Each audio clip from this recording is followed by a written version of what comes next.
Why? saying is, you need to heat something up. Why?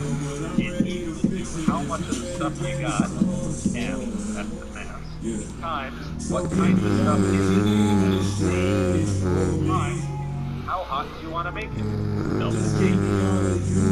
So how much energy you need depends on how much stuff you got, what kind of stuff it is, and how hot you want to make it. Try to make sense when you think about it.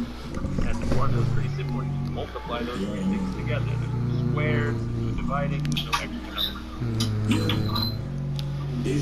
On your homework reading, you'll see a table listing the specific heat of different materials. So that's pretty common. Scientists can figure out the property of a material and it stays constant for that material. Water has one of the highest specific heats of any substance, any common substance. Hard to change the temperature of water. It's hard to heat up the water, and it's also hard to cool off the water.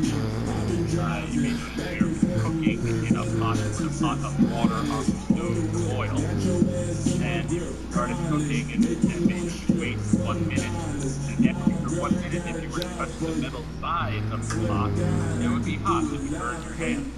But if you stuck your hand into the water, it wouldn't be hot, it would be boiling, it would still be warm.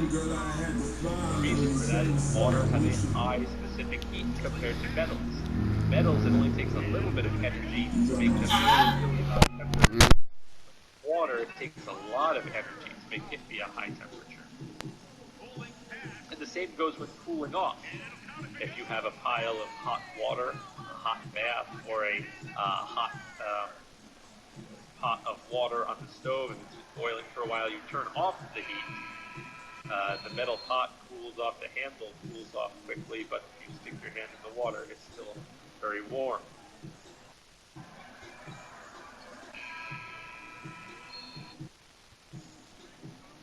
And so remember that tombstone, that number at the top, 772.55, that's the specific heat of water. That's what James Joule measured, the specific heat capacity of water. Now, he measured it in old-timey units. He didn't have joules. He couldn't measure things in joules like we do. He was Joule. They didn't name the unit after him until after he died. So he's measuring things in old British units where he's using foot-pounds for energy, and he's measuring his mass in pounds and his delta T in Fahrenheit. Quick note about change in temperature versus temperature.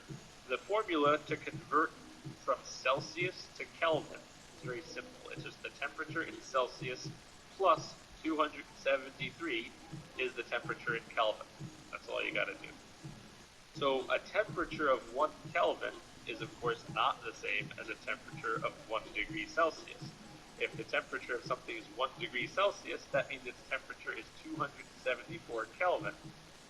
However, a change in temperature to go up by 1 Kelvin is the same difference as going up by 1 Celsius.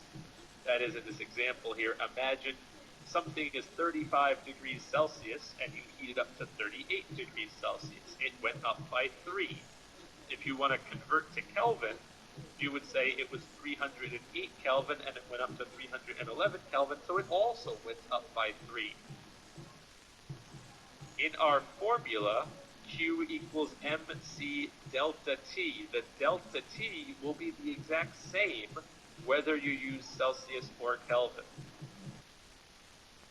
I want to show you one example problem because this will be similar to what's on your homework, and that'll be it for today. I'm just going to show you one example problem, and that'll be about all we have time for today. So here's the sample problem. Let's say we have 1.5 kilograms of some mystery metal, and we want to figure out what metal this is. What is this made out of? And so we'll do an experiment. We're going to add some energy to the metal. We'll add 2,500 joules of heat to the metal.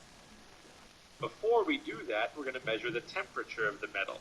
Right now, it's 20 degrees Celsius. After we add that heat energy, after we add that 2,500 joules, we check the temperature again, and now it's hotter. It's 24.3 degrees Celsius.